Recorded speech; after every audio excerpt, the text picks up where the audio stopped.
Everyone, this is Gilberto from Maverick Media Lab, and I'm here with one of our clients, Piper Lund, and he's going to be going through and giving us feedback on the realtor appointments that have been set for him. Piper, thanks for joining us here on this Monday. Yeah, you bet. You bet.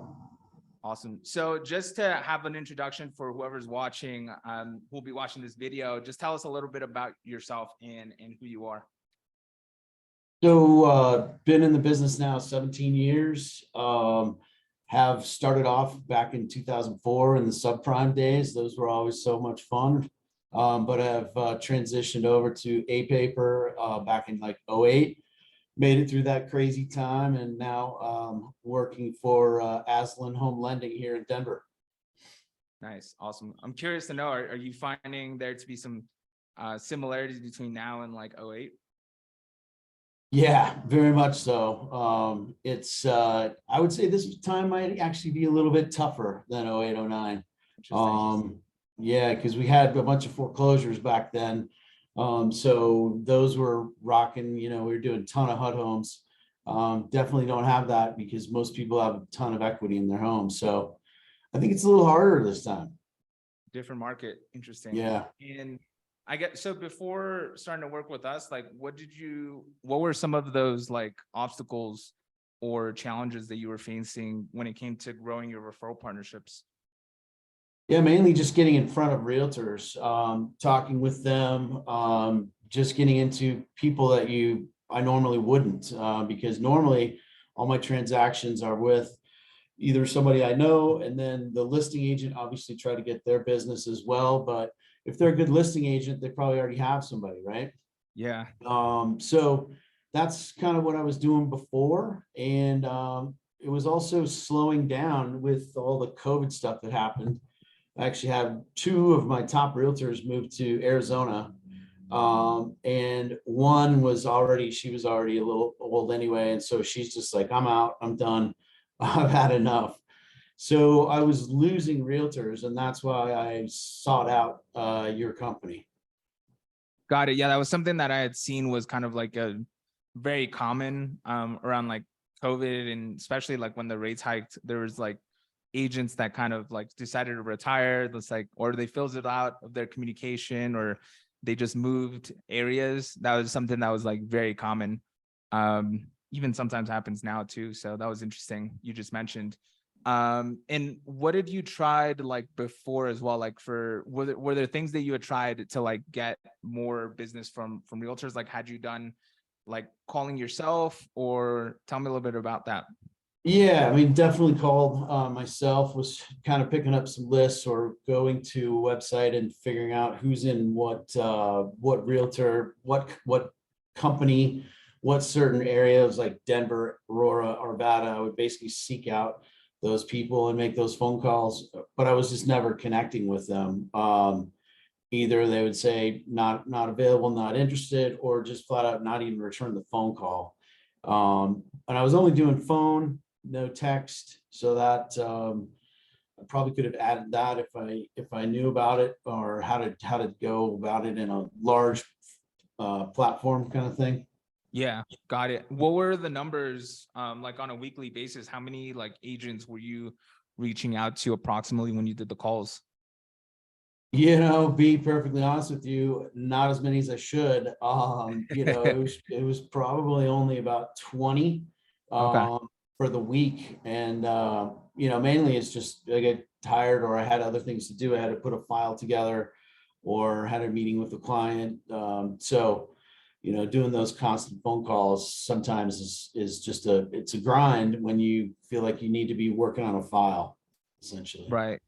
And I feel like, and this is something that I've just heard from other clients when we do these type of interview calls. I feel like also if you're producing and you're doing the calls, like it becomes very hard to become consistent, just because of like how emotionally and like physically draining they can be, like to do like the constant phone calls. And usually I think in this current market, like to really get like traction, you'd have to be doing around like 150 calls to be able to get like enough appointments to be able to match kind of what the setter is doing now.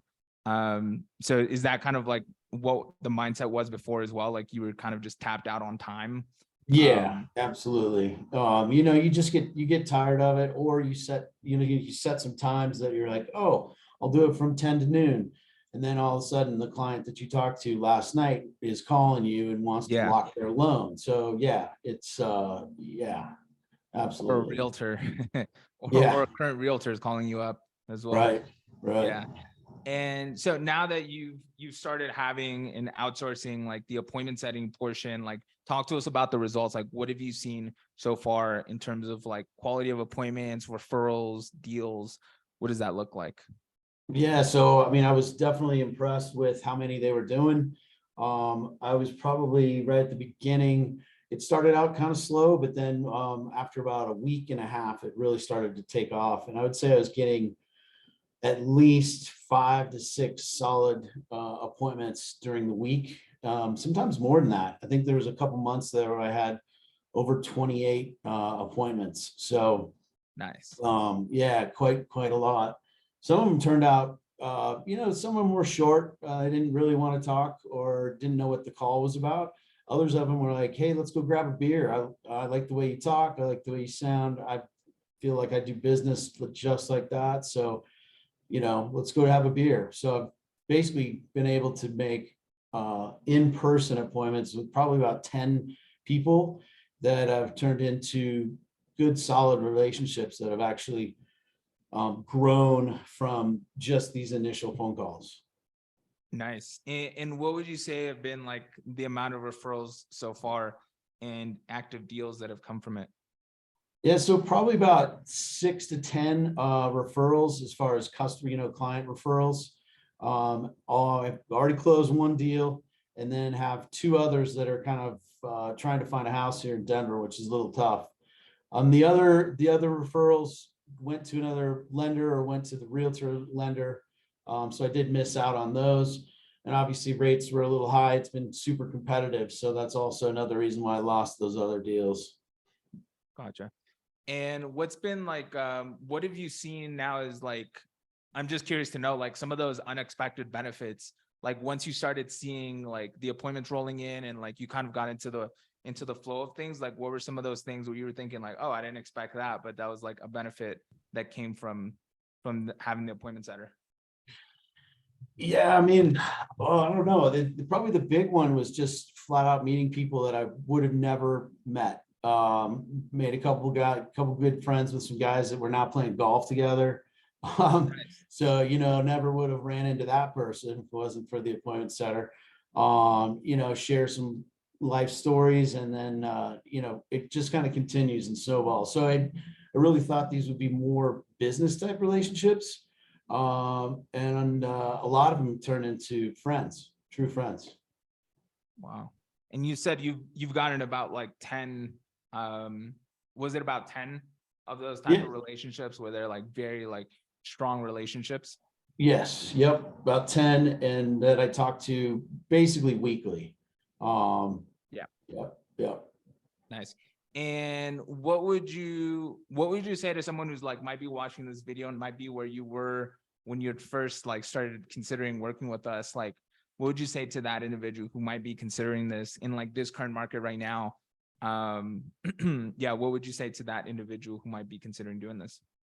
Well, I really say just do it, because you're not going to be able to do it what they can do on your own.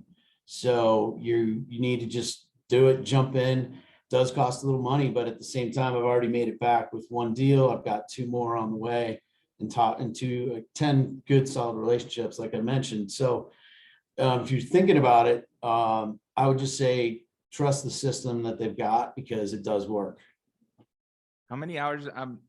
Just one question that I'm curious about. How many hours do you think you would have had to put in to kind of replicate the results that the appointment setter has done? Uh, I can't even tell you how many. I mean, it's a full-time job, actually, is what Yeah. it is. It boiled down to, it would be another 40 hours a week. And you'd be completely exhausted at the end of that other 40 hours. So Yeah, it's it's taxing to make those calls for like 8 hours. It's pretty yeah. surprising. You know, it's definitely good that we found like good appointment setters because they're grinding every single Yeah. day, like getting those appointments. and it sounds like it's working. The 28 appointments, that's really, really solid. Yeah. And that's in Denver too, which is like, it's not like a non-competitive market. So that's Yeah. really, really good. Yeah. And anything, one thing that also, before we end off here, what made you choose to work with us as compared to like other options? Obviously, you've been in the industry now for quite a while, and you've seen like different, you have like different marketing options. So what made you decide to move forward with us as compared to like doing something else or working with someone else? Yeah, so one was the cost. Cost was very reasonable. Number two, your reputation out there. So that kind of precedes you. And what I found is a lot of people had good success with you and your company. One thing I would say is that I also reached out to people like myself, called, I can't even remember the guy's name, but I called two other guys, said, hey, how's it working? And they actually, believe it or not, they took about 15 minutes out of their day just to walk me through. So talking to your past clients is probably the big one that made me move forward. Shout out to the past clients. Yeah, I'm glad that that it worked. And did you watch, just out of curiosity, did you watch the testimonials as well? Is that something that you had seen like when you had checked us out and did your due diligence? Yeah, I watched them all. And then I basically went and called you guys and said, hey, I want to talk to this guy. I want to talk to that guy. Because it seems like that's the kind of business they do. And I just wanted to hear it from the horse's mouth, really, how it works. Gotcha. Finding like the ones that were kind of like similar to you, essentially, like the ones that were in a similar spot, probably the same years of experience. Correct. Correct. Yep. Yep. Yeah, I know. I can already think off the top of my head, there's a couple of ones that have like around the same years of experience. So I can probably guess who you had talked to already. But yeah, that was interesting. I didn't know that you had talked to them before a call, but that's really good. And yeah, any finishing thoughts or anything like that that you'd like to say about the program, or that you think someone that's kind of on the fence should know or should be aware of with regards to like the benefits of doing this? Oh yeah, I would say probably the big thing is just know you're gonna start working. If you're not working right now, the appointments are gonna be set. You're gonna have appointments. You're gonna need to be on top of it when it gets started, because it happens pretty quickly. And yeah, don't think this is just gonna be an automatic thing too. You got to put your own work in, your effort to make the calls. And yeah, that's about it. I appreciate you, Piper, and I appreciate you hopping on Monday as well. I know sometimes it's pretty hectic on Monday, so I appreciate you carving out the time and making this testimonial for us. You bet, no problem.